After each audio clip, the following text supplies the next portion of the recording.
पाठ 25 मौखिक अभिव्यक्ति श्रुत भाव ग्रहण।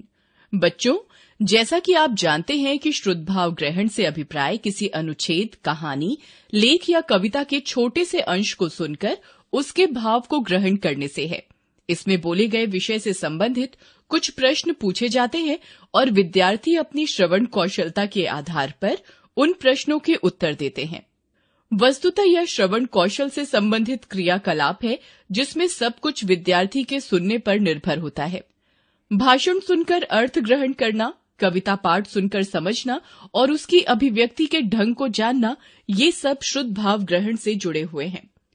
श्रुत भाव ग्रहण में किसी रचना से संबंधित प्रश्नों के उत्तर लिखते समय कुछ बिंदुओं को ध्यान में रखना चाहिए।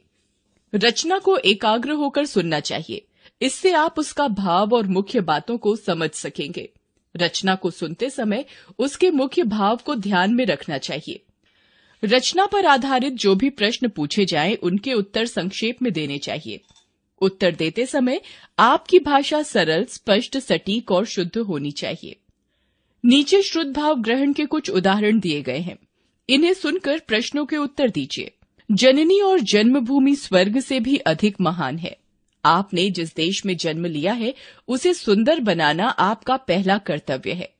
यह तभी हो सकेगा जब आपके हृदय में आस्था हो, संकल्प हो और आपकी आंखों में सुंदर स्वप्न हो। मैं उस स्वप्न की बात नहीं कहती हूं जो ऊँघते हुए लोग देखा करते हैं। बहुत से व्यक्ति दिवा स्वप्न देखते हैं और बहुत से रात्रि में सोते हुए। जीवन का स्वप्न वह है जो समग्र चेतना के साथ देखा जाता है, जो समष्टि को सुंदर बनाता है। प्रश्न 1, हमारा पहला कर्तव्य क्या है? प्रश्न 2, कर्तव्य को पूरा करना कैसे संभव होगा? प्रश्न 3, जीवन का स्वप्न क्या है? आइंस्टाइन संसार के सबसे बड़े वैज्ञानिक और गणित शास्त्री थे। विज्ञान के क्षेत्र में कई खोजें करके उन्होंने मनुष्य जाति की बहुत कीमती सेवा की है। वे सिर्फ वैज्ञानिक या गणित शास्त्री ही नहीं थे, मानवता के बड़े पुजारी और विश्व शांति के प्रेमी भी थे। यही कारण है कि उस महान वैज्ञानिक ने अपनी प्रतिभा का सदुपयोग मानव जाति की सेवा में किया। उनका जीवन बहुत सादा था, उसमें झूठे दिखावे और तड़क भड़क का कोई स्थान न था। मान सम्मान की उन्हें कोई परवाह नहीं थी। प्रश्न 1, आइंस्टाइन कौन थे? प्रश्न 2, आइंस्टाइन ने अपनी प्रतिभा का क्या सदुपयोग किया? प्रश्न 3, आइंस्टाइन को अपने जीवन में किसकी परवाह नहीं थी? तिनका तिनका लाकर चिड़िया रचती है आवास नया, इसी तरह से रच जाता है सृजन का आकाश नया। मानव और दानव में यूं तो भेद नजर नहीं आएगा, एक पोंछता बहते आंसू जी भरकर एक रुलाएगा।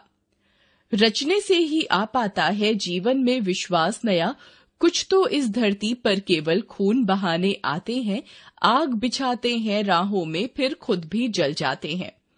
जो खुद मिटने वाले होते वे रचते इतिहास नया। प्रश्न 1, चिड़िया के तिनके जोड़कर आवाज बनाने से क्या होता है? प्रश्न 2, रचने से जीवन में क्या आता है? प्रश्न 3, नया इतिहास कैसे लोग रचते हैं? वाद विवाद और भाषण कला।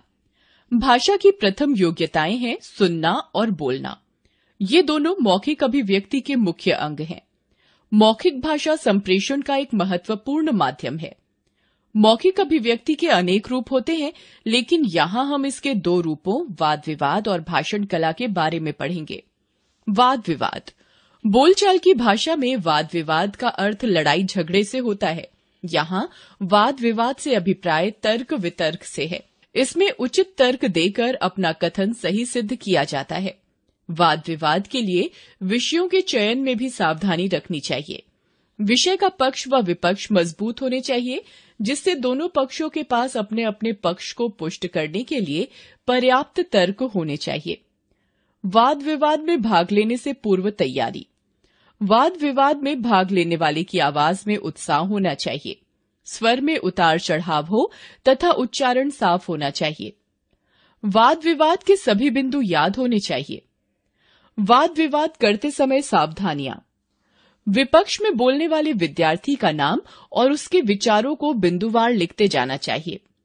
जिस विद्यार्थी का विचार अच्छा और आपके कथन को पुष्ट करने वाला हो, अपने वाद विवाद में उस विद्यार्थी का उल्लेख उस विद्यार्थी के नाम के साथ करना चाहिए। जिसका विचार सही ना हो, उससे असहमति जताते हुए उचित स्वर में अपना पक्ष रखना चाहिए। याद रखें कि वाद विवाद मस्तिष्क के साथ साथ वाक चातुर्य की भी परीक्षा होती है। यहाँ वाद विवाद से संबंधित कुछ विषय दिए गए हैं। कक्षा में समूह बनाकर इन विषयों पर वाद विवाद का अभ्यास कीजिए तथा इनके पक्ष या विपक्ष में अपने विचार रखिए।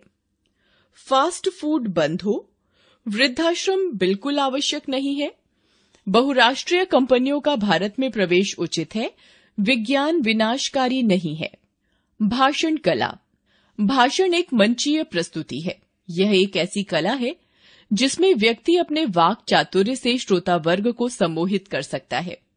अपनी बात को श्रोताओं के सम्मुख रखने या श्रोताओं तक पहुंचाने की यह एक सशक्त अभिव्यक्ति है।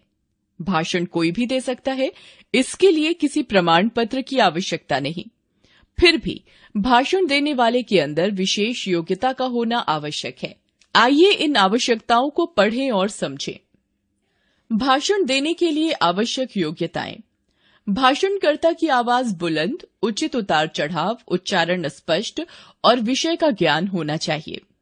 श्रोताओं के समक्ष विश्वास के साथ बोलने का अभ्यास होना चाहिए। भाषणकर्ता को समयानुरूप व स्थानानुरूप अपने भाषण को छोटा बड़ा करने, मुख्य बिंदुओं को आगे पीछे करने या किसी अन्य दिशा में ढालने की कला आनी चाहिए। भाषणकर्ता में उमंग और जोश होना चाहिए। अच्छे भाषण को तैयार करते समय ध्यान रखने योग्य बिंदु। भाषण का विषय केंद्रित हो, उसमें भटकाव नहीं होना चाहिए। भाषण सरल शब्दों में लिखा हुआ तथा अत्यधिक लंबा नहीं होना चाहिए। भाषण का अभ्यास पहले ही कर लेना चाहिए। भाषण में सपाट भाषा का प्रयोग न करके समसामयिक बातों को जोड़ते हुए अपनी बात कहनी चाहिए। यथा प्रसंग हास्य का पुट, व्यंग के चींटे तथा आक्षेपों की बौछार होनी चाहिए। वक्ता में श्रोताओं को ध्यान से भाषण सुनने के लिए मजबूर करने का गुण होना चाहिए। यहाँ भाषण कला से संबंधित कुछ विषय दिए गए हैं। इन विषयों पर भाषण तैयार कीजिए और उन्हें जोश और उमंग के साथ बोलने का अभ्यास कीजिए। देश के लिए हमारे कर्तव्य, भारत के लिए आवश्यक सामाजिक सुधार। शीश भारत का न झुकने देंगे, हमारे स्वतंत्रता सेनानी।